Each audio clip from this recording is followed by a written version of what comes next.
Well, welcome back, ladies and gentlemen, to another session of Chattin' on the Porch. My name is Brian Trippett. I am your front porch conservative. It is Tuesday, October the 3rd, on a truly historic day in America for so many different reasons.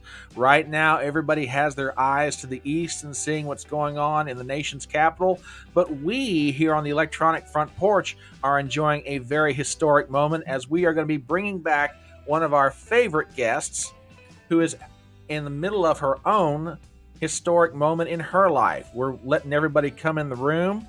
Mr. Lowry, welcome, good sir. Yes, cheeseburger and tea. All right. Good to see you, sir. We're going to let some more people slip into this room. We're out on YouTube. We're out on Rumble. We're out on Twitter. It's going to be a truly, truly great night. So, I said we have it's a historic night here on the front porch because we're bringing back one of our absolutely favorite people. Right now, like I said, everybody's focused on Washington, D.C. and everything that's going on. But as a reminder to you, in 5 weeks from today, there are elections taking place all over this country. There are governor's races, state legislature races, etc. And more importantly, and more applicably to our guest, there are local mayoral and city council races. And the guest that we bring on tonight is a libertarian candidate who is running in District 4 in Arvada, Colorado. She is absolutely one of our favorite people. As I told her backstage, she's got the fastest set of tweeting thumbs of any human being west of the Mississippi River. Ladies and gentlemen, I could sit here and go on with accolades all night about this woman as she is just that cool, but I would be depriving you of the opportunity to listen to truly one of the best truth tellers in all of America. Ladies and gentlemen, I give you Jessica Fenske, known affectionately to everyone on social media as Forest Mommy. That's such a nice welcome. Thank you. I tell guests all the time, my little operation here is tin can and string operated with cheap surplus Ukrainian computer equipment. But there's one thing I'll give everybody when they come on my electronic front porch. I will give you the best damned intro I can possibly come up with. And in your case, my dear, as with every guest I bring here, it is well deserved. You are so welcome here anytime you want to come on. And I'm glad you're able to make some time in the midst of your now very busy schedule to come on and talk about your race. There's a lot of questions I want to catch up with you on. And if we here on the front porch can help you in any way in the next few weeks, that's part of the reason why, I wanted you back on. I want to give people the chance to talk to you. And, hello, Hey, Daniel. Hey, Robert. And your friends are coming in the room. So, yes, by all means, let everybody say hello to this great, great lady. So, you have been on this journey now ever since March, and you're now in the home stretch. It's 5 weeks to go. So, let's just start from there. What's it been like, in the summer, now the early days of fall? Where are you at with the campaign? And what have you discovered either about yourself or about local politics in Arvada, Colorado? I think one of the most interesting things is now I've met. So we have our mayor. There's two people running for mayor at the same time. Another district is up, and an at-large race is going on at the same time. There's 4 different races going on. So there's been different events with Chamber of Commerce and whatnot with the other. So I've gotten to meet the candidates and kind of hang out with them. And they're of course people who've been on city council for a while and all know each other very well. They're all trying, not only my opponent, but everybody, the other people have been on for a while too.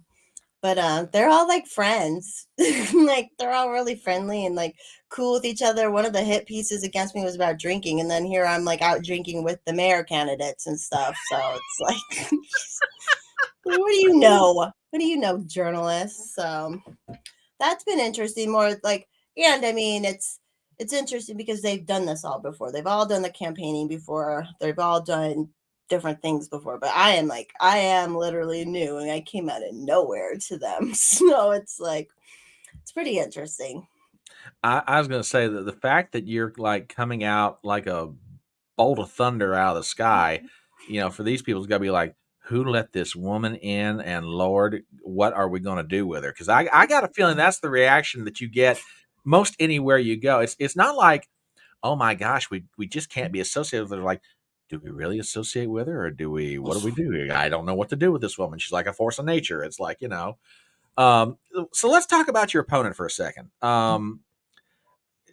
Have you been, I guess here's the question I have you been treated well? Or because I mean there's all kinds of ways that political opponents can interact with each other. Some people can just hate each other's guts.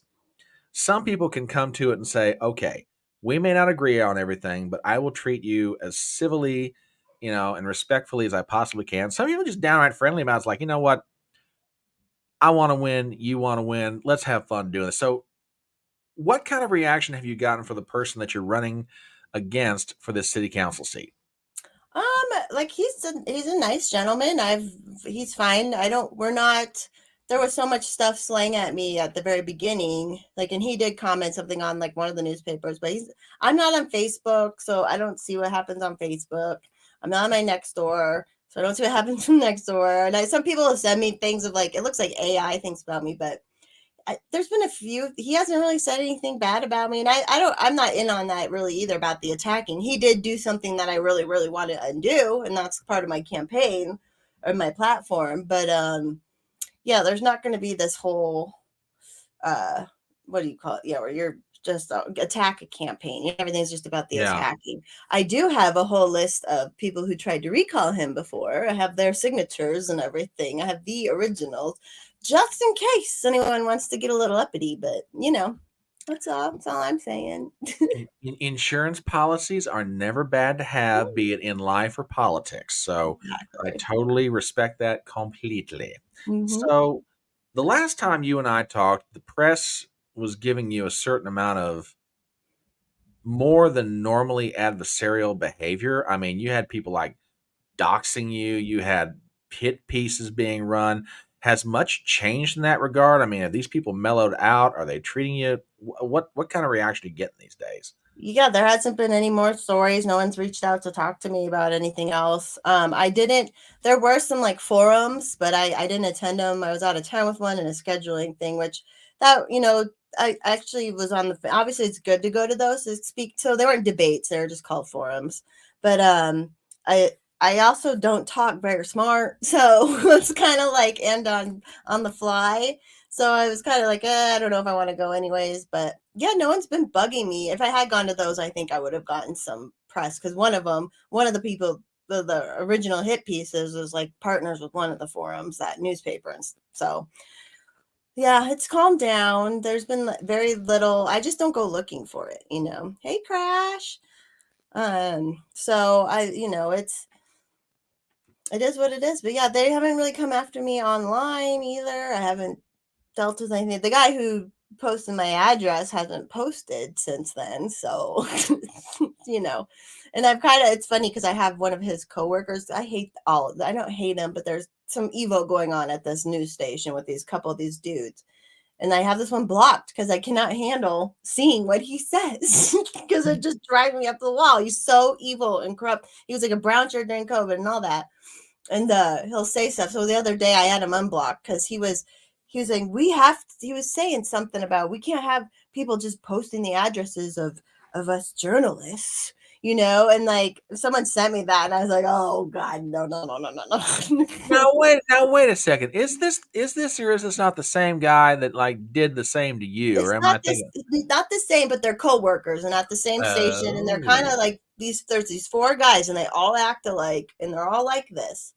So yeah, he said that, and then I said something to him. I unblocked and was like, I gotta go do something. So I said, yeah, and then I basically brought up, I'm like, and what happens when news anchors and corporate ethical journalists post the addresses of normal working class people online or something? And like he goes, well, he responded and he said something like, well, why would you tell me and not the news station? I'm like, well, I called the news station every day for 3 weeks. I had that. And then I was like, screw it. And I blocked him again. I didn't even care if he was going to respond to anything else because he's just like, how could they? And they're all like this other one too on there. He's posted the other day, the whole thing with Elon when he went to the border. And then he made a post about citizen journalism. And then, so this one guy's like, well, citizen journalism. Ugh, I mean, it's not professional. Like, and they are for real. They're saying that unironically. Like, oh no, we're the best. Like when they had to give up the check marks, they're like, no one will know who to trust for news. And it's like, oh, you are.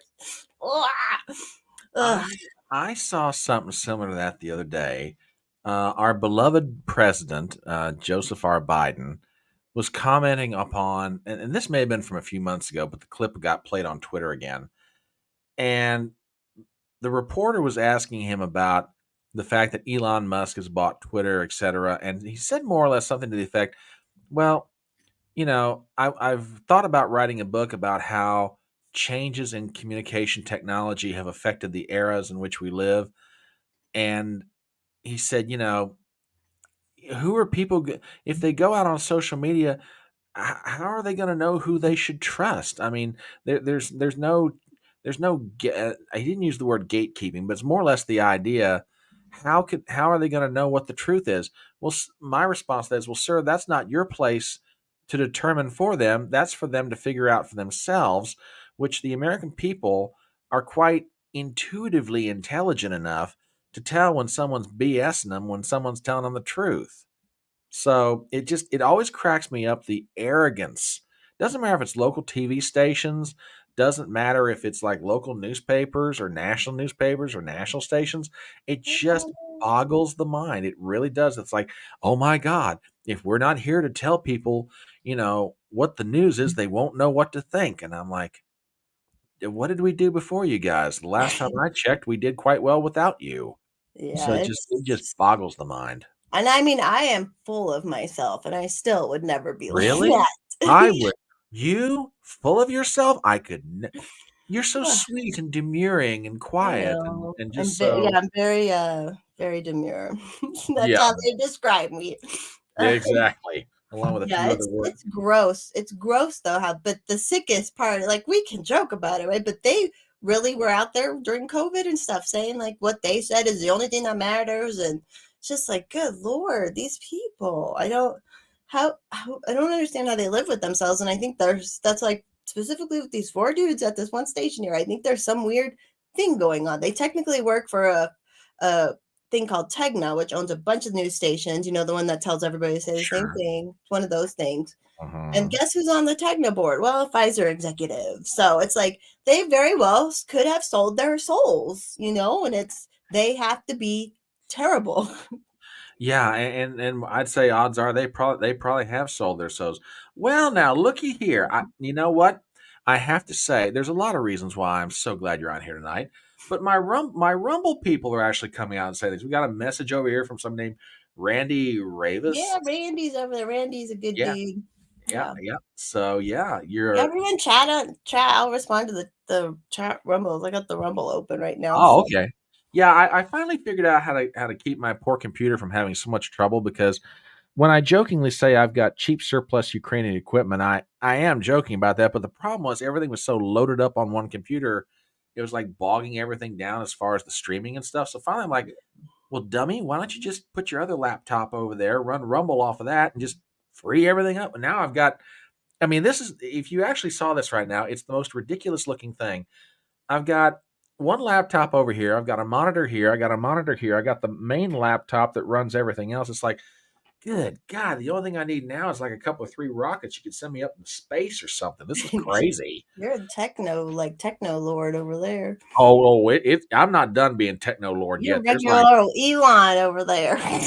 no. Elon's got better hair and more money. I am never getting to that point in my life. Okay. So, however, he'll never get to the point he will wear a fedora this well. I know that's not going to happen for him. No, So I've got him beat on that it's score. not. Yeah, it's not his. That's not his style. Nah, he's more cowboy hats and aviator Yeah. sunglasses, and that's cool. I mean, I'm fine with that. But he just some people can pull it off and some can't, and I'm still trying to decide if I can pull it off after all these years. So it is what it is. The Libertarian Party of Colorado. What kind of support are you getting for your brothers and sisters out there? How's it going with them? And not just your race, but just in general, because I mean they're obviously focusing on city council races and mayoral things and referendums. You'd mentioned a referendum backstage. Um, It's a Proposition 8 change. Yeah, Proposition. I Yeah, can explain that. yeah. So, Let's talk about that. But first, talk about the libertarians. How are they doing out there this year, and how are they treating you as far as your race? oh, we're great. So, like, I am close with the whole board, and or the people who show up. It's not a huge group of the people who actually show up to do the work and do the volunteering. So it's kind of a tight knit group. Um, but no, great support. I mean, I also try even before I was running. I go to different county affiliate meetings because I like going and being around people. It's something I like to do, especially because we go hang out at bars. So they great support. The campaign manager or campaign director on the board. His name is Jacob Loria, and he's actually running for City Council District 1 in Golden, Colorado, which is right next door to Arvada here. And we did have another libertarian running District 2 out here in Arvada, but he ended up dropping out because there's a bunch of people who joined and just it wasn't worth it for him to stay in the race. So he dropped out. But we have also 2 school board candidates running, one in one county, another in another county that we're and a mayor. We have the mayor, someone's running for mayor of Longmont. So we're trying, that's kind of where all our that's where a lot of our focus and stuff is going, because why have a political party except to run candidates and do political activism? Like, that's kind of the whole point. Like, there's a lot of stuff you can do without a political party, but the political party is to do the politics, right? That the actual stuff. So that's kind of our focus. So we've gotten new software, which actually the national party just took on too, because the party has been around for 50 years, and there isn't like a very strong campaign grouping thing. So that's kind of the focus, I think, of a lot of people right now. The Mises Caucus as well. We're all putting together programs because the left has Act Blue, which I don't know if you know what Act Blue is, but Oh God, yes. yeah, that they have billions of dollars of campaign help behind them, no matter how much they raise. You know what I mean? So Yep. they have this whole system, like they don't have to do anything themselves. And out here, it's like we're just a ragtag team of us, like we're all friends and we're just putting it together. So if I lose or whatever happens, I would totally want to help to do that stuff. When I win, I win. When I win, but That's I right. feel That's right. When you win, and you will win. So, which now you just brought the Libertarian Party, and it's funny because there's a comment in chat that I have got to bring up because it's kind of funny because Libertarian and Party and Crash has just sort of nailed it here. Yeah, there's a nasty, pernicious rumor about you libertarians that for some reason y'all love to drink. Now, do you want to disavow this or do you want to confirm? Do you have no comment? I mean, here is your chance to put this ugly, ugly rumor to bed. So I give you the floor, madam. there's plenty of sober people, but everybody likes to just party and hang out. And I mean, it's me. Like, who wouldn't want to come out and hang out with me? Like, obviously, I'm fun. And no, that's kind of part of it. Like, we take ourselves seriously, but not too seriously. We have to have fun because this is nuts. What we are up against is nuts. Like, the machine is crazy and we're throwing ourselves at it. So we need to drink. Throwing yourselves with reckless abandon, therefore, let's have one more before we go hit the wall again. Or is that while we're drinking? I don't know which, but that said, there is a serious question in chat, and I will bring this up because I want to give you the chance to discuss the platform you're running on. There's a question here from Hunter Votek. What are some things that you would advocate for if elected in November? So like specific things, there's a trash tax that was put in. Sorry, my nose, right? Of course, now it's itching. Basically the guy I'm running against he put in a couple years ago, him and whoever was on the thing then, they made everybody have to use the citywide trash service, which makes no sense in a huge sprawling suburb to have one trash service. And it was taking away our freedom of choice, right? So they put this in place, and then that's why he was almost recalled. And that's why I have these signatures. And so what happened, they said, okay, you can opt out of the trash service, but you still pay $8, this new $8 fee that is on our like water, sewer, trash. It comes on that now. So even if you don't use the city trash service, you have to pay this new $8 fee. So ending that. And apparently he has said now, yeah, maybe we should end it because I've been such a strong advocate against it. Oh, So his bandwagon. then maybe he'll work with me he won't be there, but like maybe other people are willing to work for it too. So that's one. Oh, and then to go with this Proposition HH. So hopefully it gets voted down. It's going to, at the same time as my election. Hopefully it gets voted down. But what happens out here in Colorado, we have something called the Taxpayer Bill of Rights that 30 years ago, some crazy citizens put in, and it was protection for the people that said, if there's taxes over this much, you have to give it back. Like you have to, if you collect over so much, you have to give it back. So we've been getting these tax refunds back. They shouldn't be taking that much anyways. We could just maybe, from the front end, you guys don't take too much, right? But whatever, it's in place. So they've wanted, the government's wanted that gone for a long time. Especially the Democrats out here have always tried different ways to get rid of it. So a couple years ago, basically there was an amendment that capped the percentage on the statewide, capped our percentage on property tax. They got rid of that amendment, which there was a state thing, so whatever. But basically all the property taxes this year doubled to just doubled. I don't know, because the evaluations have been getting higher and higher out here. Sure. We've slowed down now, but the last decade. And so they're like, okay. So instead of just lowering the tax rate, they said, okay, here's what we're going to do. We're going to take from your future Tabor refunds, your future taxes that we overtake from you to offset next year's this year's tax payment. So they're like, we're going to take from your future taxes to pay down some taxes now. And then basically the way the calculation works, it basically gets rid of Tabor. So then that thing's gone. That it's gone. And they're, of course, they're going around saying, oh, but the schools are underfunded and the roads, and that's because you taxpayers don't pay enough. And it's like, they've asked, they get more and more money every year on this crap. So I'm against that. So if that does pass, and I'll do this as well. I've actually learned from a great gentleman out here named Brandon Warwick. I wish every state could have a Brandon Warwick from freestatecolorado.com. He follows all the things. He knows how the government works. He's brilliant and works a full-time job. And we figured out that the city council does occasionally vote on mill levies. So I will always be working on getting property taxes down with votes on mill levies. Any other taxes and fees, I'm just going to be such a thorn to them. I'm just going to be like, no. I'm going to say no so much.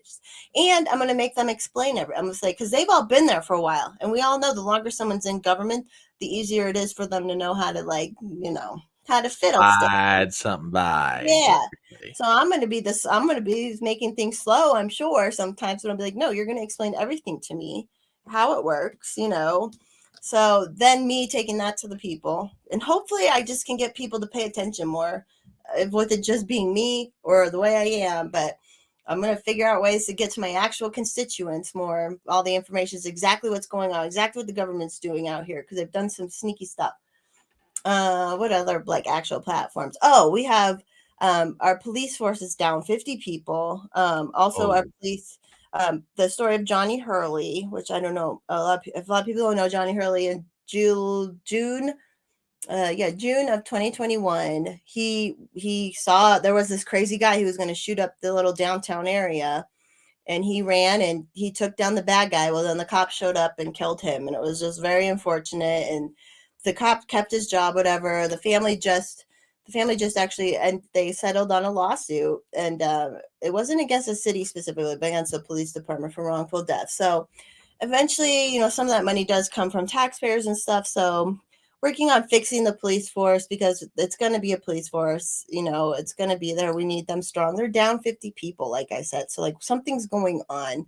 We've paid out other lawsuits. There's been other bad shoots. There's been other people who should not have been hired, who did things. So that's going to be something. I want to maybe make a committee of some people of some sort, of ex-cops and whatnot, that we can kind of figure out what are the best hiring practices on that end. But yeah, it's going to be a lot of just no's on taxes, new fees and taxes. It's going to be a lot of, because there's still a lot of development out here. So a lot of that, a lot of protecting the businesses. Oh, there's something else I would like. Sorry, I'm on I'm no, fired. You go, girl, go. I want to make it somehow. I don't know how I can do it. I'm going to need help from my professionals. to make it so that the city, the businesses, and the citizens of this city of Arvada will never be harmed by unlawful mandates from the public and or this county and state health department. So some sort of like almost a sanctuary city or like a something where their rules, if they try to mandate health mandates like they did this last time, the businesses can choose. Hey, if a business wants to make people wear masks, all more power to you. If you want to do that, fine. You will not be shut down by the public health department. You're like the city will protect you from the health departments. So, because that would be cool. That would be really cool to do, I think. I don't know how. And it was interesting. Because I've done Chamber of Commerce events now, and what did Crashes come and say on the cops? Yeah. Oh yeah, that's the thing. They have all these bad DAs everywhere, and that would make me leave too if I was a cop. So how large of a city is Arvada? It's almost 124,000. And how many people do you actually have on the police force right now? I forget the actual number. I want to say it's now we're at like 30 or 40. Ooh, hang on, I gotta run a calculator on that real fast. Yeah, and like they've given out messages on Twitter and stuff like, we're basically an accident alert where if you're not hurt, just get everybody's information and we'll deal with it. Like, because they don't have and part of the city, which isn't my districts, is a lot closer to Denver, basically, and it's just a totally different demographic than my end of town.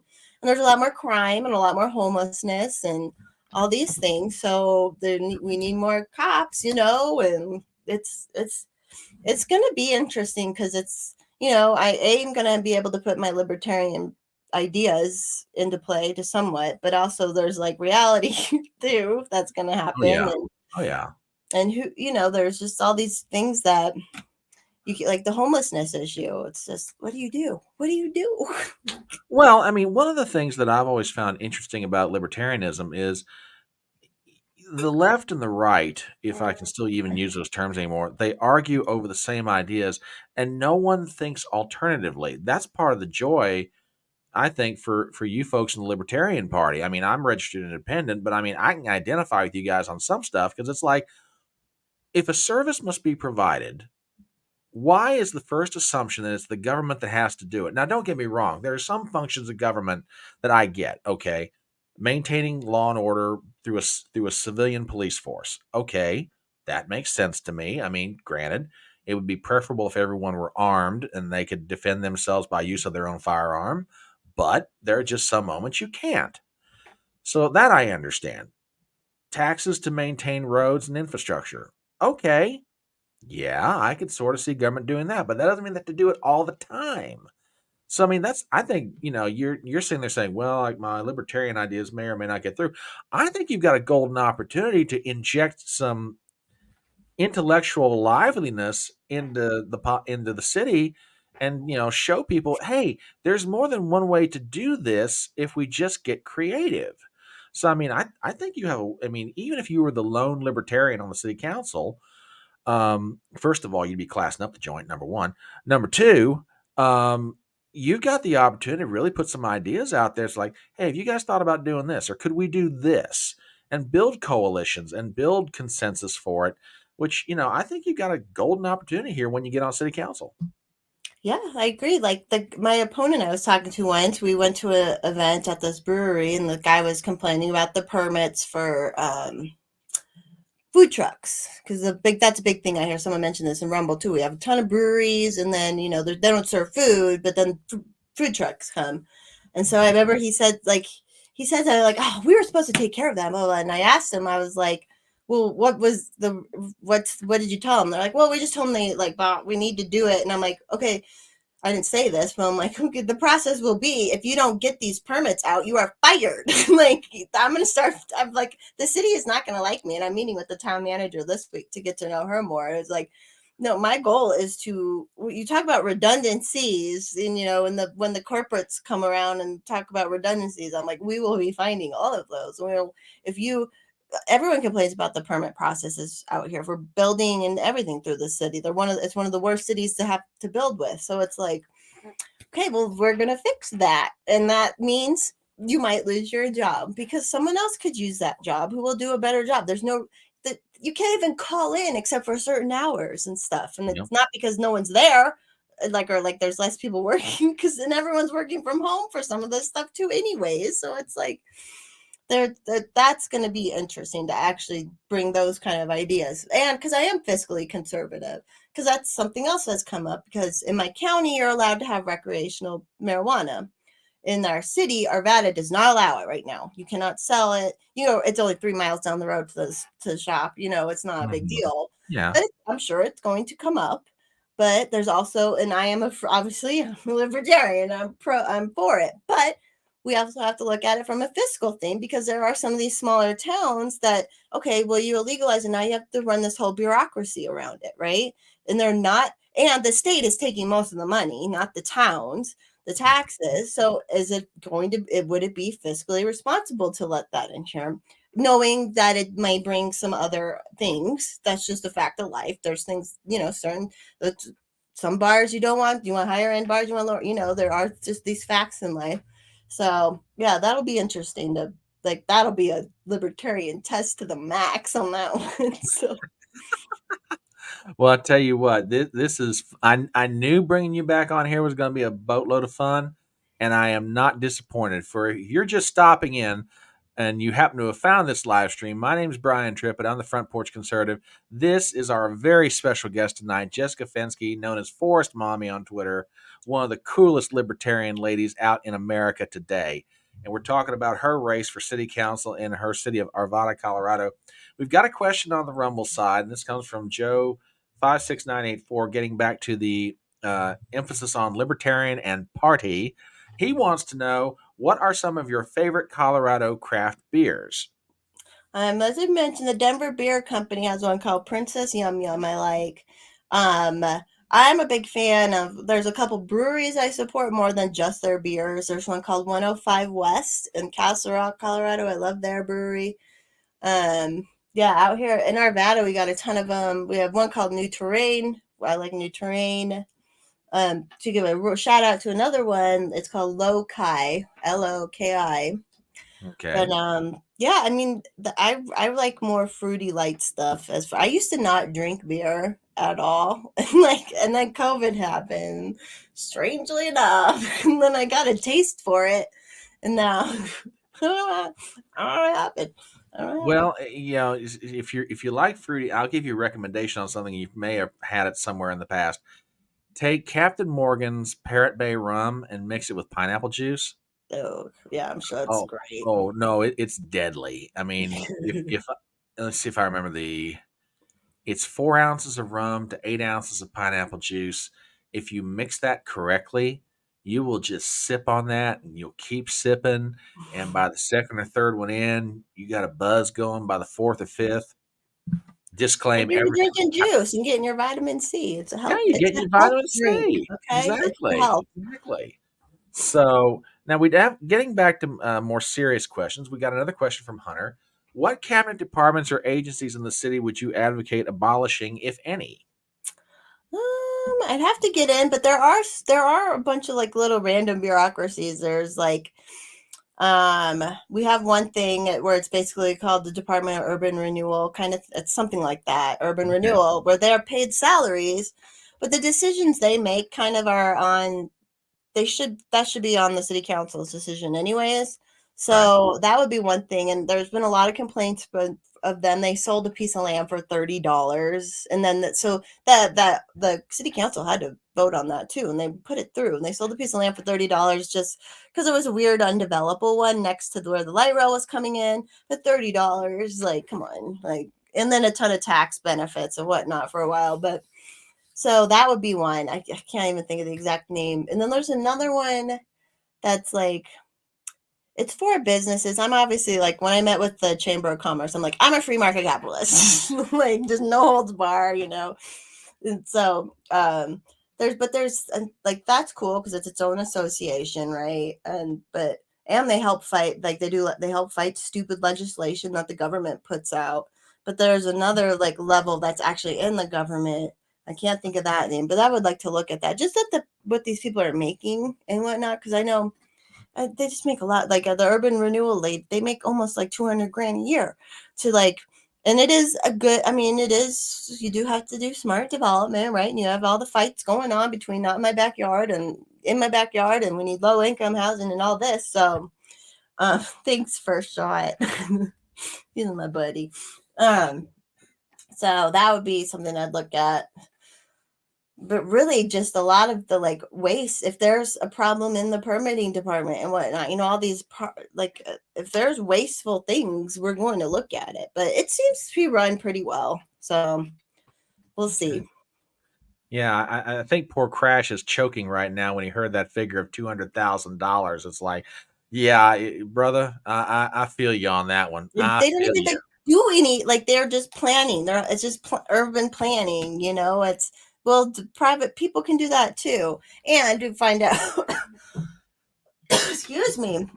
Recently they found out that their water infrastructure was kind of crappy. So if you want to tap in now, it's like 30 grand water tap in fees. And it's because they need to they need to finance all the stuff that should have been paid for with taxes before to upkeep the systems. And we've been redoing roads. Oh my gosh, don't even get me started on the roads out here. As a libertarian, it drives me nuts. They're bragging that they're like, oh, they're redoing two of the major roads at the same time for and it's like 3-year projects, and it's just insane because they are being smart. They are redoing some of the infrastructure because now we got to build. We're redeveloping into bigger apartment buildings in some areas, which looks good. That's what we need to do.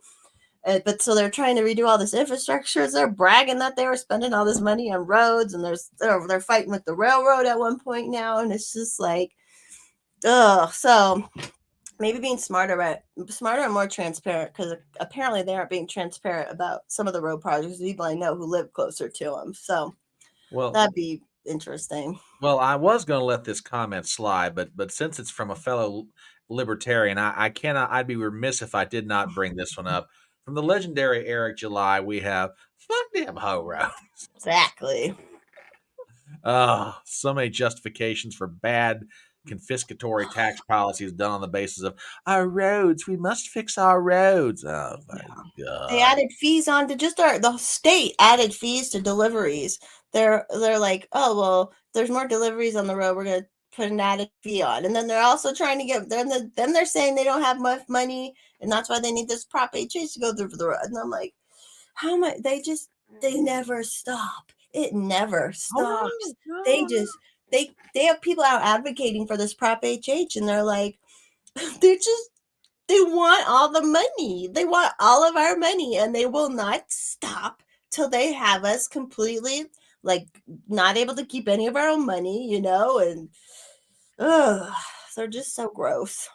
I know. I mean, it's just you know, Shut. Shit. with this crowd, I think you could probably get that done. If they got the He calls me MAGA mommy all the time too. We were fighting over Trump once, so now he's always got to say it. oh gosh, oh yeah, I will give you this. You have probably one of the coolest. I don't know if calling them fan base is the word I want to use, but it doesn't really describe the kind of respectful loyalty that they have to you because it's like you know, I'm trying to figure out exactly how I want to phrase this, but it's like you've got a posse. I mean, when it comes to being online, being on Twitter, you've got a posse. That's probably the best way I can. It's past fan base. It's just these are your ride or dies. I mean, when they hear you're somewhere, they're coming to hang out with the Force Mommy, and that's pretty damn cool. I It don't is care what cool. it is. And especially the chats, like I always say this, I'm like, I love the YouTube and Rumble chats, like, and there's other people I follow that I love being in their chats, like it's such a good community. And we've all found each other from so many different places. And, it's just, I always love like a lot of my friends and following, like it really is diverse. And I never forced diversity on it. I didn't have to take a DEI class and to have all these different kinds of friends from all these different backgrounds and races and everything, and it feels good. It feels good to attract, like I said, from 29 different states. Or I don't know if we said that yet. Yeah, yeah. We're swerving into it, All right. and this is why you're one of my coolest guests because we feed each other too well and this sort of thing. Did I read a tweet that you had out that said you have gotten financial support from 29 different states in America for your Yeah. campaign for city council? Yep. All Okay. from those. That's all like Twitter. It's mostly Twitter, but yeah, 29 different states that have a national support. Okay, so all right, you're in all right, Colorado is middle America, maybe just a touch to the west of that. Um, what is the furthest state away from you off the top of your head that you've gotten a contribution from? Alaska. I got one from Alaska. It's a Twitter. Holy cow. Yeah. All right, so closest state that you've gotten. Arizona, I guess. And then I got a Oh, lot from Colorado too. okay, so just off the top of your head, and then no one's gonna hold. Just name some of the other states because now you've got me curious. If you're getting stuff from Alaska and Arizona, I want to know where some of the rest is coming in from. Alaska, Arizona, Maryland. Here, hold on. I can look really quick. All right, cool. Take your time. No, it's right here on top. Some of these. Let's see. South Carolina, Wyoming, California, Illinois, Tennessee, Texas, Florida, West Virginia, Missouri, Alaska. Holy cow! Yeah, isn't that crazy? That is just that's amazing. That is just amazing. It's People like just me. I genuine. mean, they Yeah, like me. What can you say? What can I say? I have haters, but the people who like me like me. but sister, you ain't kidding. And first shot may be right. Maybe it's just you accepted some of these white males. I have no idea. I don't. He might be Yeah. right. He might be onto something there. So, oh my gosh, that's crazy. So, okay, so elections coming up 5 weeks from now, and let's think post campaign here because obviously you're going to be victorious. When would you assume office, or when do you take oath of office? It would be January. Okay, okay. So, in your city government out there, what happens in the interim? So, like, election ends, the election gets certified by the city clerk, the county clerk, secretary of state, whatever. What's the process for like incoming new members of the city council? What I'm not is there some kind of exactly training sure. or There must be some training. Yeah, I think actually now they remind me there is this one thing I need to read that there is like, yeah, once you're there, you go through some training I'll have to do. I still have to report on finances then. But then I have to go to like municipal. We have a municipal league, which like every city out here is part of. So I think I train with them. And then I have to join. Wonder if this happens. This I'm not sure, but I have to be on a certain amount of committees. okay. Planning committees, zoning committees, all this kind of stuff. So I wonder. I'm assuming I probably start getting more involved with those for the next those 2 month or two if I can. But I'm not sure really. I'm winging it. Like I've I learned stuff here and there, and I'm like every time like I turn in my financials and someone complains, so I learn a new thing, or like when I filled out my thing, don't write your stupid party affiliation in your if it's a nonpartisan, just all these things along the way I've just learned by doing it. So yeah, Okay. we'll find out. We'll find Okay. out.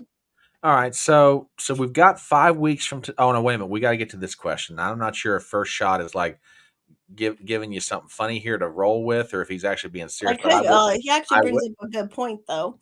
Yeah. If you donate 19.99 or less, I don't have to report it by your name at all. So just FYI. Anything $20 or more, people have to put it. I don't know if my website might make you put in your name and stuff, even if it is 19.99 or less, but it won't get reported to what's public. But anything that's 20 or more, I have to goes on my actual report. And then people do put their address and name and stuff on my donation thing. Okay. So, Okay. Well, all right. so just a little hintsy. Yeah. Yeah. Not that she's telling you what to do, folks, but Hey, a $5 and $10, thank you. Thank you, wink, thank you, thank you. wink, wink, nudge, nudge. Know what she means. Know what she means. Just saying. It helps. So, oh my goodness. All right. So, 5 weeks to go in the campaign. And you started this back in March, and now this is the stretch run. This is when everything you've been working for and planning for and winging the wing now starts coming together. For folks out there who are wondering, what they can do to help you beyond monetary, what's going on with your campaign for the next 5 weeks? Where are you going to be? What are you doing? How can people help you on the ground? Whatever. So I should be doing more door knocking, which I'm not, but that's basically what I'm doing. Door knocking here and there. I have one big day where I'm planning a bigger event because it's easier to get people to come if it's just a bigger thing, and then we can just knock out a whole neighborhood one day and then call it good. So on the 15th, I have one more day of if anyone wants to come door knock with me, if you're out here in Colorado, anytime really during the week, if you have any free time during the week and you say, hey, I have an hour on Tuesday, blah, and I'd be like, let's go. Because I've also been helping other people door knock for that Prop HH. There's another activism group called Americans for Prosperity that is more conservative and GOP, but they love me. So we've been all working together because guess what? You can work together on things you agree on. It's this shocking idea that people don't think of, but you can like come together for important issues. So we're going to door knock for that in my district. And then obviously for me, I'm doing a mailer, and then I'm doing like online ads. And then I'm probably going to get a call list. So if anyone is not in the state and would like to do some phone calls for me, that can always help too. But that's about it, really. The door knocking is that's the best, or just even putting stuff on people and putting things on the doors. So that's about it. I'm trying to like plan parties. I got so fed up with the campaign, like, I don't know, 2 weeks ago. And then just like one day I was like, oh, I can have an election night party. So like, I just got so excited to plan a party.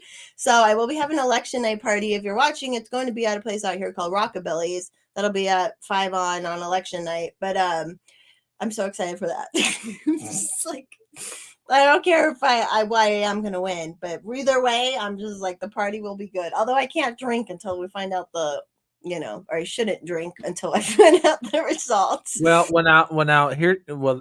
the amount you drink is going to be determined by the result. If you win, you're really going to drink, or depending on the mood you're in, if God forbid you lose, Lord, be with this woman for the next 5 weeks. And all God's people said, amen. If you should happen to lose and you're really sad about it, you get to drink more.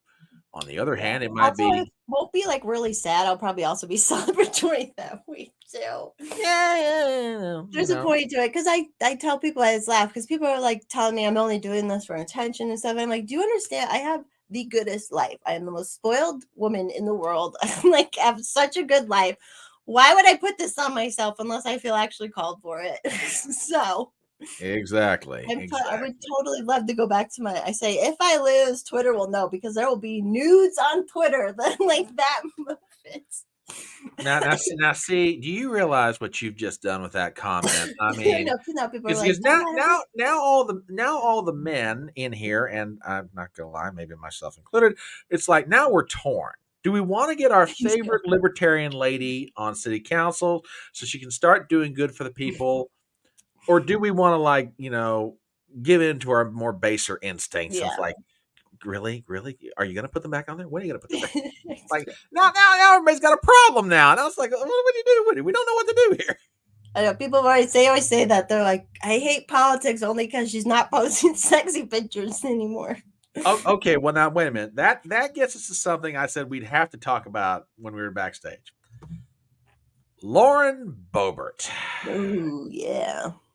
Ooh, my. Ooh, I think I just tripped your switch. It's like the way you said that. Oh, I have some feelings on her that are not everybody knows. There's things that a lot of people don't know. That's verified facts about her. So okay, all right. Do you want me just to start from how I feel about her? Go for it. It's up to you. Let me turn my sound off here. So in 2011, but she's from the area up there, and I forget where she lived, but there's a lot of oil and gas workers. Okay. So the rumor is from people I'm friends with on Twitter now who grew up out there with her as well, or were around her at this age. She was basically, now I have nothing against her or what I'm about to say. I'm just throwing this information out there. Basically, she was like, an escort or like a stripper for these workers. And I can understand that because oil and gas people are great customers for that kind of thing. So there's that. There is in 2011, she entered this modeling contest with this Israeli modeling agency. Okay. And it's not anti-Semitic for me to say. It's literally an Israeli modeling agency. But other people, you can, think things if you want.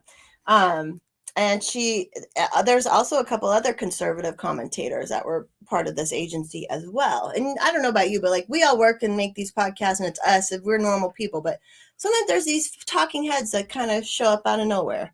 And some of these politicians too. So anyways, and then 2 years later is when she opened up the Shooter's Grill with the open carry up there in Rifle, Colorado. And I'm like, if they were trying to, I didn't say anything, Crash. Okay, I didn't say it. But so and this is all just this is just because we all know it's a big game to the federal government anyway. So this is why it's not so hard for me to believe, right? But she opened up this thing, and I'm like, if they go looking for these people and they needed a hot girl into guns, right? That to get whatever kind of attention. Now she hasn't been, as far as federal politicians and her votes, she hasn't been the worst, right? Okay. She has been, she's been decent.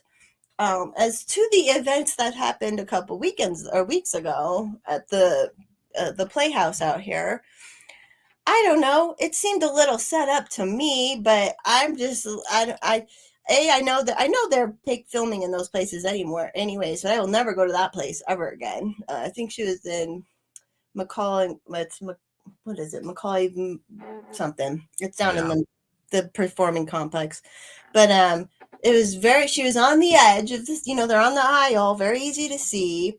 Yada yada. Some of the outdoor security footage, she's like squared up straight to the camera with her arms out like this, and like it just seemed very like she seemed to know where to like pose and stuff. And I don't judge her, like it looked hot, like that's fine, like what they did, cool, I don't care. Like they weren't being too annoying to the people around them, hopefully, and if they were, they would got dirty looks from those people and had consequences from that, right? But like if she has to know she's being watched all the time, she has to know this. I feel like I'm watched all the time and I'm a nobody right now. So it's like she has to know these things. To know she's going through a divorce too. I would just think you'd be more careful about you try to be private during I've never been divorced before, but like you try to like keep your life private to some extent until it's done, right? Like so you could screw up your settlement or whatever if you don't. There's consequences to it. So I don't know. It's interesting if she's real or if she's fake, but we out here since we are focused on running candidates out here, we had someone in her district step up and say he's actually a really cool dude. He's on Twitter as well. His name's James Wiley, and he stepped up and he filed to run against her in District CD3. So then we got pulled into the drama because this is what you have to do when you don't have monies and you're a small party. You have to kind of find ways to. We know what they pay attention to us out here. The people at that news station, especially the Satanist station. But basically, they attached to the drama, and because of this pledge we created, or our board, LP Colorado board created, it's a liberty pledge, and basically says at state level races, we won't run spoilers if you will agree to run, like actually be small government, liberty minded Republicans. And Lauren Boebert at one point had said something like she's like, no, I'll never sign that or something. She didn't have to say anything because it wasn't even meant for her style race anyways. It was for different level races. So then we're like, okay, well, so our friend Jim ran and filed to run, and so then they got on the news and they're like, oh, the libertarian, like first of all, it's awesome to see them have to say Libertarian Party because they hate us. They don't want to have to pay attention to us. And so when they have to say the Libertarian Party of Colorado, you see them like vomiting in their mouth a little bit. And our guy's messaging is pretty bold, we'll say. And so the one of the things like the questions are like, what if you get in? He's like, I will tear down the federal government or something. So then the news anchor had to say it. So my thing is, Lauren, if you ever, which I've said this in a couple streams now, like, well, you are welcome to come down to Denver whenever you're in town and like let's party, let's hang out. I think you would be a great thing. We could hang out, like let's be friends. You don't have to be at odds and like so anyways, that's the thing. Oh, and the gentleman, it's Red Devil something. I'll type it into the Rumble. But Okay. yeah, so it's interesting about what is with Lauren Boebert. Who knows? Yeah, I mean, when I saw that go down, okay, the infrared cameras, okay, you're in a dark theater. The theater sort of got the responsibility, especially in this day and age, to like not necessarily spy on people, but if you're getting a report that something weird's going on, okay, you got to be able to see what's happening. That part I can understand. However, the fact that this camera happens to be trained right on Lauren Boebert and her date. Now, granted, some people were reporting, okay, they're vaping in the theater, they're whatever. Okay, all right, I kind of get that. You've got other people there that don't want to be vaped upon, whatever. That's fine. Right. I get it. Okay, now the part about them getting like, a whole bunch of PDA and handsy when the lights are down. Oh my gosh, you mean a real woman and a real man actually got into each other and, were enjoying each other physically under the And cover she's of getting dark. It's like divorced. they Like act she's like hot to two trot. normal human beings. She's hot to trot right now too. Let's face Exactly. it. And him looking at her with the dress she was in, he's like, dang. They acted like two normal human beings, a couple of horny teenagers, okay? Gosh, shoot them for being human. I mean, Right. really, it's not like, for heaven's sake, it's not like they're shooting whatever. I mean, good grief. Now you're right. She ought to realize, okay, I'm a congresswoman who's fairly controversial in the eyes of some people. I ought to like check my impulses a little bit. But seriously, we're getting cranky about this with every other problem we've got in the world. I mean, good grief. You know, Yeah. but I think your idea for her is very bipartisan, if I may say. I mean, Lauren, girl, you want to come somewhere and party and get out away from the cameras? Come on down here. We libertarians. We're kind of fun people. I think Well, what she you're wants doing to party. If she wants to party, I mean, she gets out of a marriage. She wants to party and have some fun.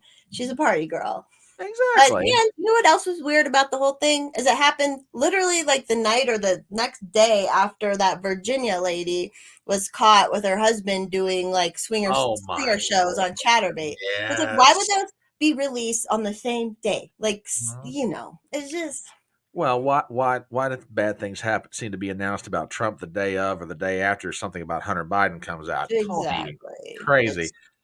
It's just But hard to like. you've sort of been hinting around with something I've been remiss to ask you about. And the GOP and the Libertarian parties of Colorado, y'all seem to have this like very interesting arrangement is probably not the right word, but you guys work better together as opposing parties than anything I think I've ever seen. Because most people would say, okay, Republicans and Libertarians are going after the same piece of real estate, but you guys seem to have this kind of like, okay, look, you do this, we won't do this. We do this, you don't do that. Talk about the relationship between the GOP out there in Colorado and the Libertarian Party. Yeah, so we love Colorado. People who love Colorado and been here for a long time, we love it. And Colorado was a very libertarian-minded state, conservative-ish, but more libertarian as there was space and people could do what they wanted. And the cities, we want to live in a city, blah, blah, blah. Well, we got inundated with California and other more progressive places, like a lot of places where the cities got really blue. So the GOP out here, frankly, has been losing. They've been losing. Yeah. The state has been losing any kind of small government, to progressives. And we have now in the state house, we have 5 or 6 actual democratic socialists holding their fists up and like actual communists in our state house right now. So like it's more than just like it's all hands on deck at this point. And what's interesting is when you look into the GOP financials of Colorado, they're not doing much better than Colorado than the LP is. So, and they have like 400,000 people. We have like, I don't know, 40. Sure, like not a Wow. lot, So they, like I said, they've been losing. And then when even in my race, when I came out of the woodwork, the GOP out here was like, which you would think they would like be like, oh, she's too crazy or whatever, but they weren't. They were like, holy crap. And so like they're helping me, and they like we're all working together. Like I said with this other group too. Like this is more than just politics at this point. This is literal like fight against the government, because they're not stopping.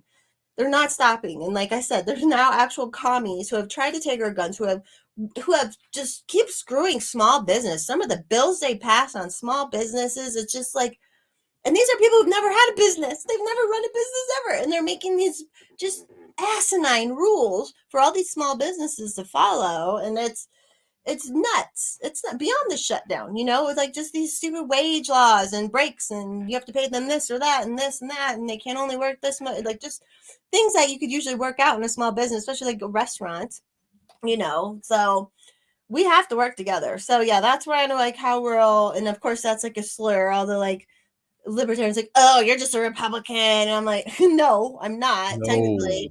And who cares? Call me names. I don't care. You're not doing anything. Call me whatever you want. You can call me Nazi. We've had people run to the newspaper and say everyone in the Colorado LP were Nazi white supremacists, or just all this crap. And it's like, cool, you do that. You have fun calling names. We got work to do, like literal work to do. So yeah, it's been really cool. It's been cool that we can kind of go across. We need to go across the aisle, because Colorado it is so beautiful here. And like I don't care what happens.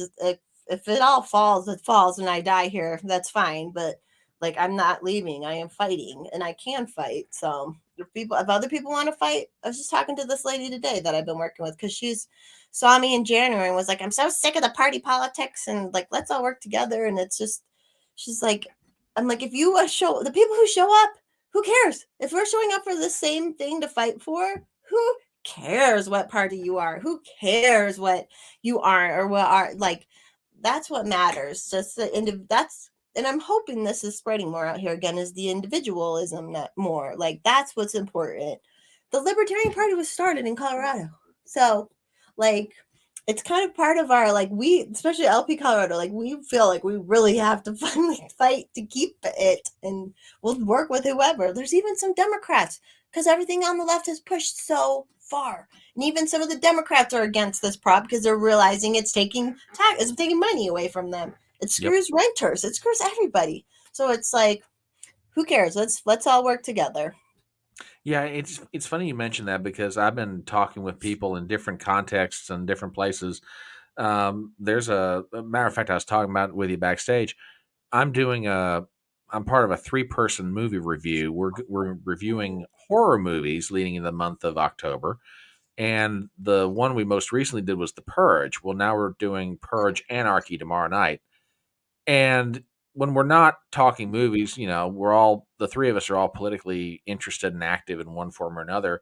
And this one friend of mine in this group said, I never thought that, given who I am and what my beliefs are, that I'd be, shoulder to shoulder fighting beside of people that under normal circumstances we would never get together on anything. But it's like you said, it's reached the point where Democrats, libertarians, Republicans, conservative liberals, classical liberals, I should say, are all getting together and realizing this has gone far enough. This has got to be reversed. And, that's part of why there's a lot of reasons why I want to see you win this race.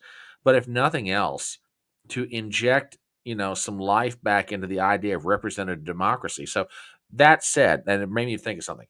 Are your city council meetings televised? Yeah, they do have them on live on YouTube. Oh, so they are live stream. Okay. Yeah, Ladies and gentlemen, uh, you'll she's get gonna to put it. see me even more. That's right. That's right. So lest y'all think this stops come 5 weeks from now. Oh, heck no. No. Just imagine what the first city council meeting is going to be like. So Force Mommy, we are fully expecting you to like put out links to be able to watch this. So, Yeah. we want the fun to be seen and had by everybody. Okay. At the very least, like the city can't, because they obviously have found out now kind of what my platform online is, how big, how it's not huge, but it's a good size for just like a normal person. And so, like, it's only going to bring attention to the city. It's only going to, like, give them bump their numbers and be good for them. And the people, there's people who literally say, I wish I could move to Arvada to vote for you. So, hey, if I get on, maybe people will move more businesses here and whatnot, because that's something else. We're going to make it easy for businesses to be here. So, yeah, it'll be interesting. And I also Oh, was gonna say some of these people, these other opponents have watched some of my stuff too. So this one lady, I'm sure we get along fine, but I'm sure our politics are very different. And she's like, oh, I've watched some of your show, and I'm like, oh, sorry, I'm a little crazy.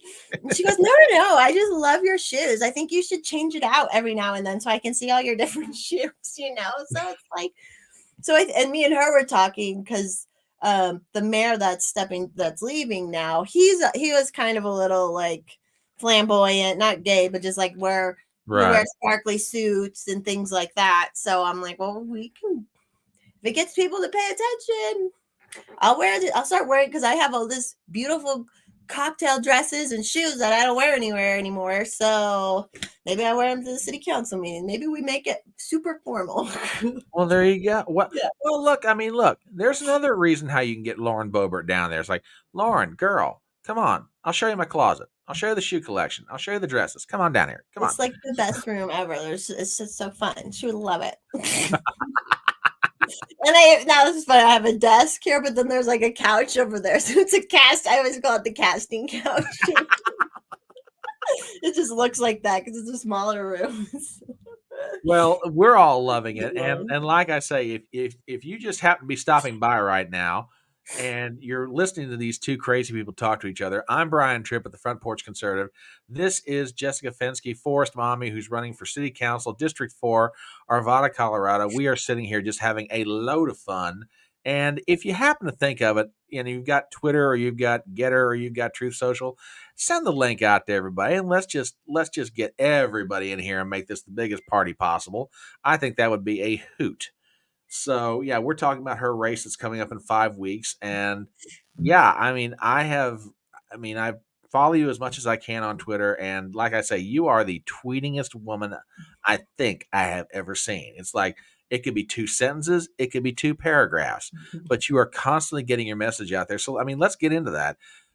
You're running for office for the first time, and we've talked about the fact that you're getting the contributions from other states, but how how much reaction have you gotten to some of the things that you've put out on Twitter about your thoughts about politics or your thoughts just about anything in general? Because it seems like that is what Twitter was for Donald Trump in 2016.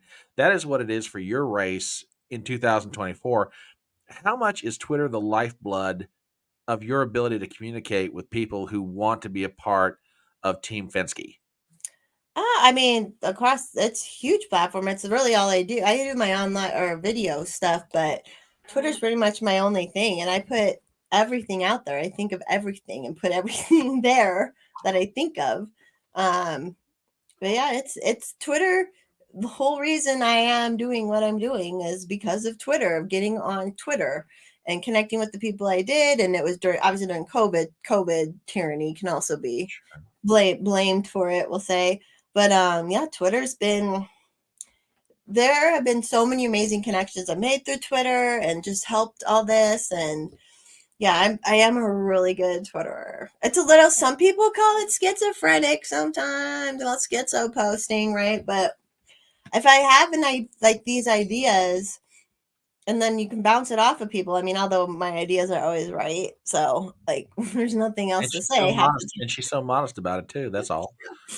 Well, the thing I like most about myself is how humble I am, truly, Well, truly. and thank God for that, because humility is a trait that most people don't have the ability to enjoy. You seem to revel in it. What can I say? Yeah, I love it. I love that I can be like that. And people like some people online they don't get it, but I like it's such a fun it's so fun to act that way. Just like a total snob. But anyways, yeah, there's something about Twitter and just because even with all the censorship that was going on and now people are getting banned again now and who knows what the what is it? It's not your freedom of speech, freedom of reach, or whatever. So stuff just isn't getting out as much. But there's most of the news goes there first. Like breaking news, you see on Twitter first. You always have, and that's why, like during COVID and a lot of this stuff, you would see things on Twitter, and not that I watched mainstream media, but you just know it never made it to mainstream media. Some of these Yeah. stories because it Hmm. wasn't part of the narrative, right? Hmm. So I love it for that. You get all the news. You have a connection. This is my thing with all the people who get involved with each other and do drama all the time. I'm like, your representatives for your state are literally on Twitter, and you can go talk. You can like yell at them, like you not be abusive, obviously, but you can like if you can't go show up at the Capitol building on Twitter, you can go message them right or like directly respond to them. I've gotten my governor to respond to me like twice now. So it's just he's stupid and an idiot, but it's like Don't hold back. Tell us what you really think of the guy. I mean, yeah. seriously. He's a libertarian, he says. So No, ugh, no. no, he's worst. I'll tell you something about your governor, and this is what scares me: is that someday Democrats nationally are going to get smart and they're going to nominate him to run for Yeah. president. And here's why I say that. Everybody, we'll get back to local politics here in a second, but everybody's like Gavin Newsom, Gavin Newsom. Gavin Newsom has turned California into a dystopian hellhole. And then if they're not him, then it's Pritzker out of Illinois. Well, his Illinois is no better off than California.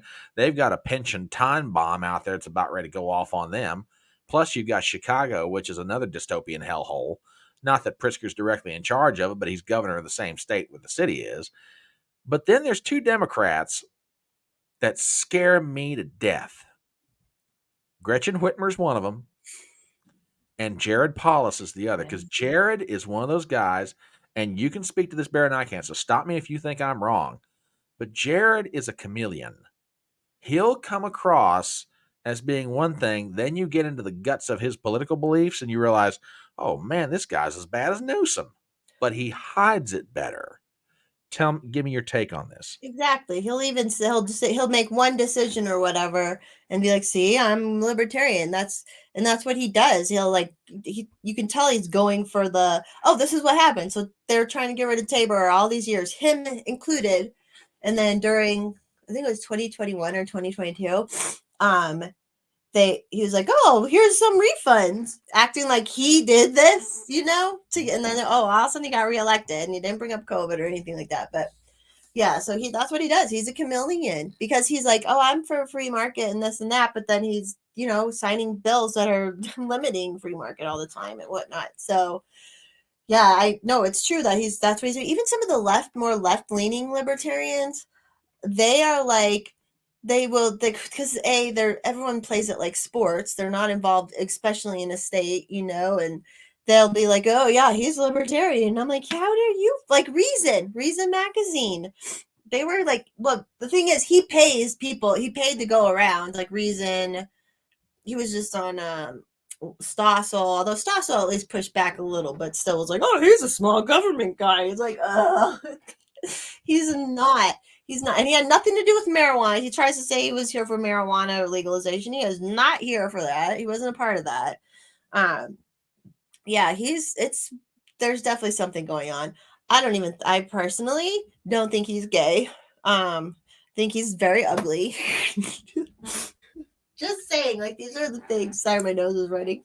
Um, but yeah, it's spooky. It's spooky what he's doing. And then there's someone feeding him something. I think it's Justin Amash because they're friends. And even Justin Amash is like, "No, he's pretty libertarian." And it's like, you're a pretty DC rat, Justin Amash. So whatever. But all of a sudden, Jared Polis's personal account was posting about the Mises Caucus and some like really inside baseball stuff that he would not know about unless someone like Justin Amash was talking to Feeding him. it to him, yeah. Yeah, and then he was like Justin Amash is all about like finding weird quotes from like libertarian thinkers, Rothbard, Mises, all this stuff. And then like Jared Polis was posting these random quotes from Hayek and stuff. And it was like, yeah, guys, okay. Like, oh, even Thomas Massey, because Jared, like, one time he did something about like food freedom.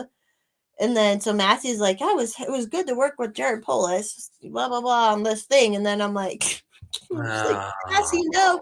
And I'm like, do you know he shut down his whole state and put a bunch of restaurants out of business? Is that food freedom? Really? You know, he was talking more about like legalizing raw milk and things like that, which we are working on out here. Us real libertarians are working on things like that. So yeah, there's something gross there. And I've had friends like, look, we have like done deep dives into him, and his parents were weird, and like, and he's Jewish, nothing against that, but he like changed his name, which why would you change your name? That seems a little odd.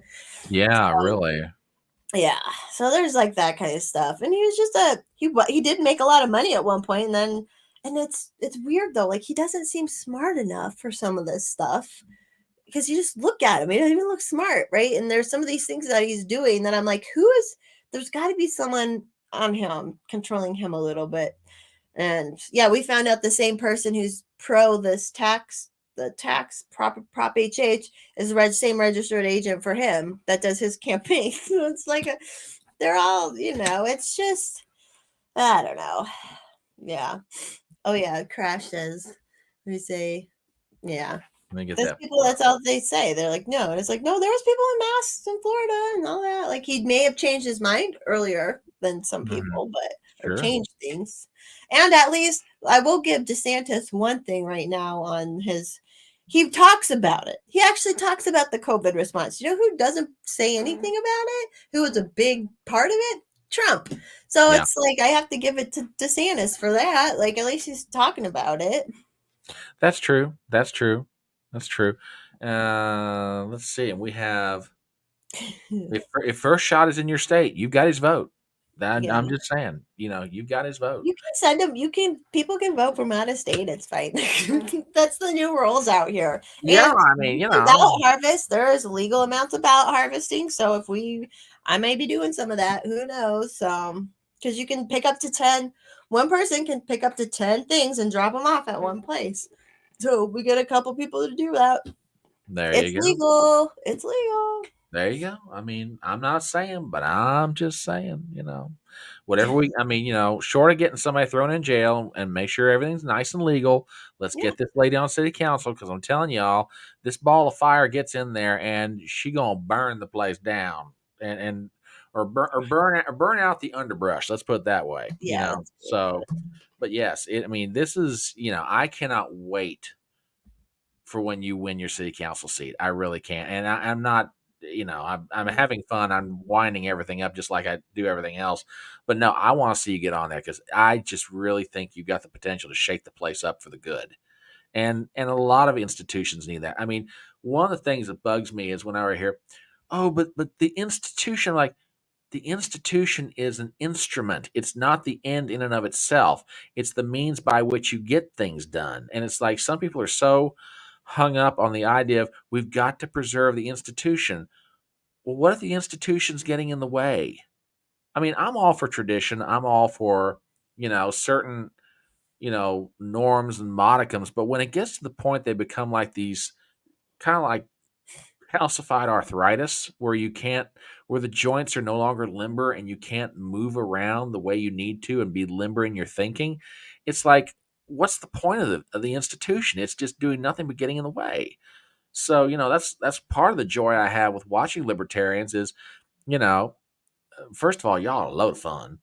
Second of all, you guys are like very innovative in your thinking about how to provide service to people, be it especially at the local level. And, yeah, Daniel's absolutely right. It's going to be glorious when you get in. So if nothing else, you're bringing the chaos. So that's going to be just fun to watch. Yeah, we have this political thing, which a lot of people have given up on. I technically kind of have too. I don't know. I mean, we look at the mess of the federal government as how far can it go, right?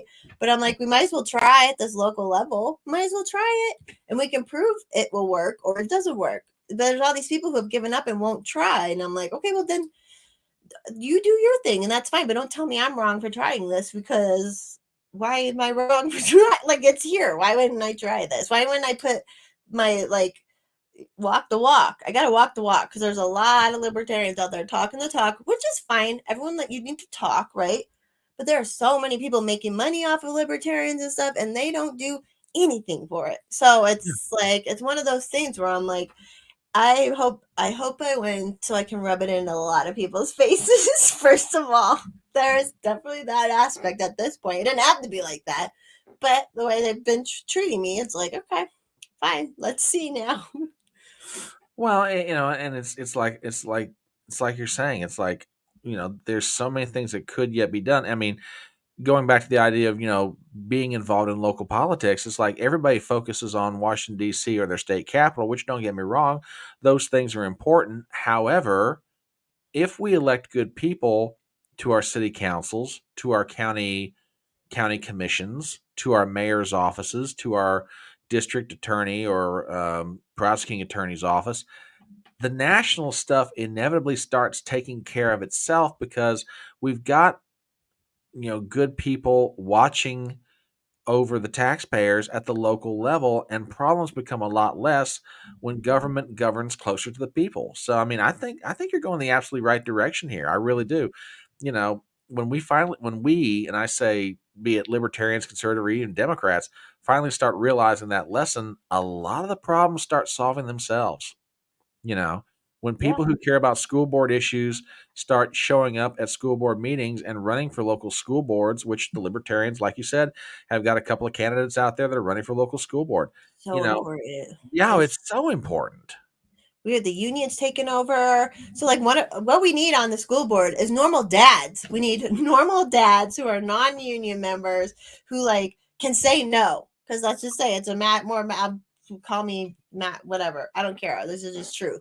There's a more force, like, a man can say no better to certain things. So Yeah. yeah, and we have a guy. He's actually more on he's more of the GOP, but basically him and this other gal that are libertarian in this one district, and he ran a for-profit college. So what better for someone to be in this role who's non-union and knows how to run a business where they actually have to make a profit, and he's great too. So he's not that guy's not libertarian, but I'm for him, because it's like, yeah, like, that's what we need. And the unions they just want more and more money all the time, and it's like they like blame the taxpayer constantly for their mismanagement of money, and I just cannot stand it. I cannot stand it. And Sure. me, as a dependent woman, if I was constantly going to him for asking for more money, it don't work like that. There's a budget here, right? You can't just keep going and asking for more money. I know some women get away with it. I know it looks like I get away with it, but I know there's it's just how it is. You have to be low maintenance, you can't just, but when you're in the government, they are the leech class. They don't understand that. They've never created, they've never had to pay for anything. So they just think that's just the endless, just keep shoveling it in. So Yeah. Well, it's like, I will never forget years ago. I was watching. This was on CNN. It was Crossfire, and a very famous U.S. senator who had actually run for president. His name was George McGovern, and was on there toward the latter years of his life. And he was talking about, he never realized how, and keep in mind, this man was a very famous liberal. He ran in 72 against Nixon, but when Nixon just kicked his rear end. But he said in that interview on Crossfire, he was now the owner of his own business. He never realized until he started his own business how much the government was involved in, either in reporting. He was reporting his activities to the government either via the IRS or this county or this state or this whatever or this federal. He's like, I don't think, if I remember that interview correctly, he didn't say something like, knowing, if I had known then what I know now, I never would have voted for some of the stuff I did. But you could sort of get the sense he regretted the contributions that he made to the bureaucratic state to make it what it was. And this was back in the 1980s or 90s when I saw this interview. So this was like 25 or 30 years ago. And you could get the feeling that he really regretted making the contributions he did that was causing him the problems that he was experiencing then. in those days of his life. So yeah, I mean, the government is. It starts out with a good intention. We want to provide a service to individuals, but it's like you said, it's the acquisition of power, and then with that power, we've got to have money to keep the power funded, and it's a self-perpetuating feeding frenzy. I've got to have more power to get more money. I've got to have more money so that we can get more power, and it's a vicious cycle. You know, Yeah, and they which don't know. They just don't get it. no, they don't. And Because then they they don't but know then any they of have the wealthy businesses can lobby them for this and that, and they make, and then there's that whole thing. I don't know if you heard Matt when Matt Getz went on there, he said something about the lobbyists and they booed him today, which that was kind of badass. I'm like, because he's like, oh, boo all you want. It's like, okay, that's pretty cool. Yeah, Crash did something about the union. Yeah, the public unions, like, there's there's no reason for them. Anyway, this is a great book on like public sector unions. Because why? Why do the teachers have a public sector union? That's just, it makes no sense because you have government, government, government. The teachers are government, and like and the union controls the Department of Ed. Anyway, it's a nightmare, and they're ruining things. The district I'm in, they've been caught like, okay, ask the kids this, but have them write it down and don't digitally answer it because the digital leaves a trace of whatever weird gender stuff they were talking about, and teachers been caught doing all this weird stuff, and it's like, can we just, my mother was a elementary public school teacher, and that was never like, that was never what they talked about or cared about with kids. They taught them history and math, and we learned about slavery. They try to say that no one learns about slavery anymore. I'm like, no, I learned about slavery. It was never a good thing, and it's weird. I'm like, I don't have a child, and I know I'm not allowed to I don't voice my opinions. I'm allowed to have opinions. I just don't voice my opinions because if you don't have a child, you shouldn't. But I don't want to indoctrinate other people's children. Like, I don't get this desire from these teachers to want to indoctrinate other people's kids. It's like, teach them. No one cares about your personal shit. No one, why do you need kids to validate your feelings? It's so bizarre to me what's going on. Well, and it gets down to something that the left understands far better than the right does. The hand that rocks the cradle shall rule the world.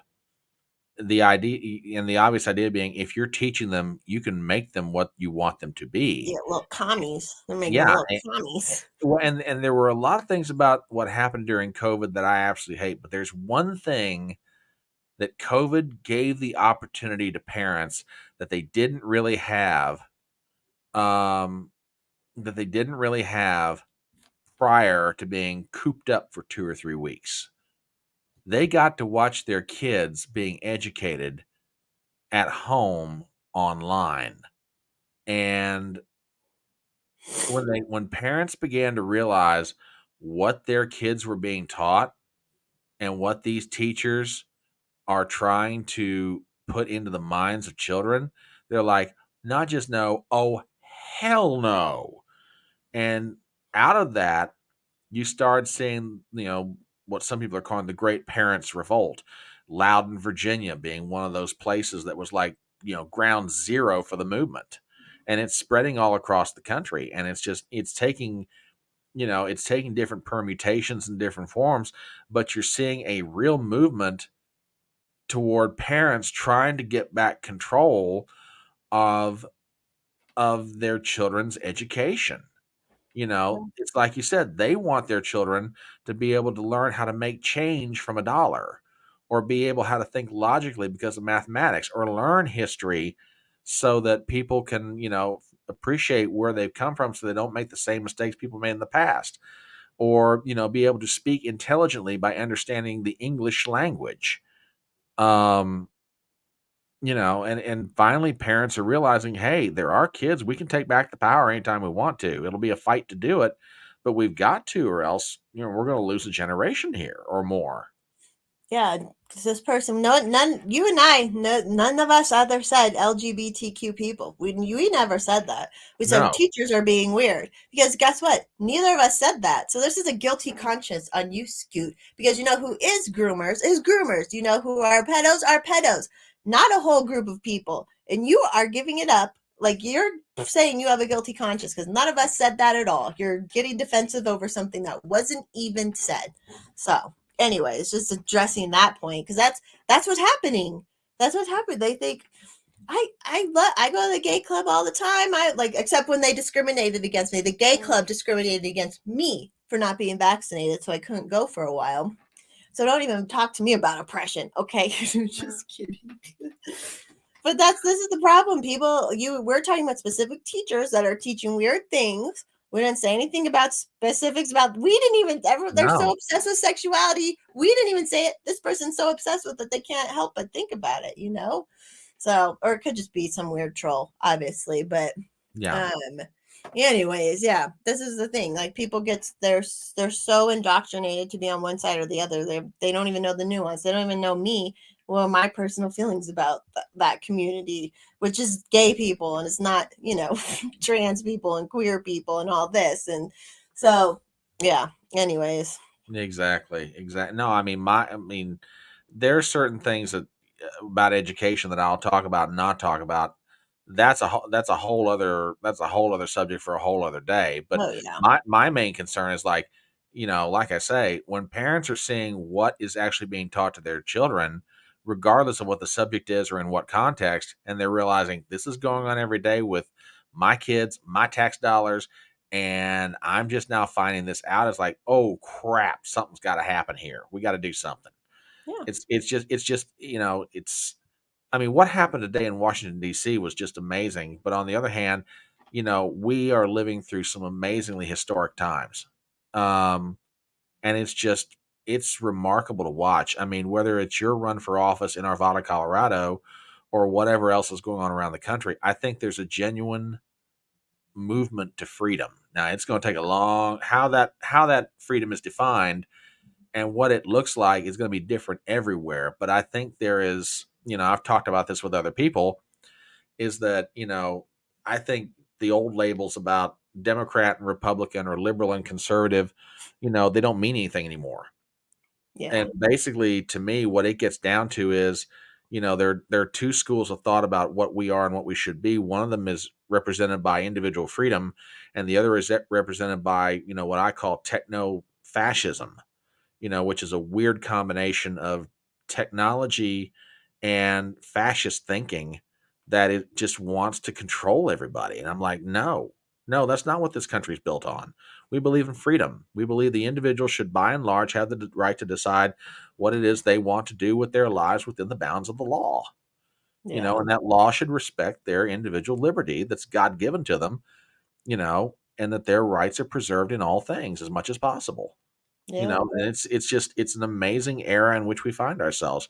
Frustrating beyond all imagination when we realize how corrupt things have gotten, be it at the local level that you're dealing with, or be it wherever else. But it's an amazing time to be alive. It truly is. It really is. It's just like, wow. Whew. And now we're here. Yeah, exactly. So as we start to wrap this up, like I said, you've got 5 weeks to go. And what can people do to help you if they're wanting to reach out? If they're wanting to reach out to you, what's the best way for them to get to you to say, hey, I want to make phone calls, or hey, I want to walk in some neighborhoods, or hey, I want to give somebody. Where can people reach you? How can they find you? What's the best way for them to help you out in these last 5 weeks? If they're online, Twitter, hit me up on Twitter. That's really the fastest way. I do have my email. What's my campaign email? My campaign email is Fenske for District 4 at gmail.com.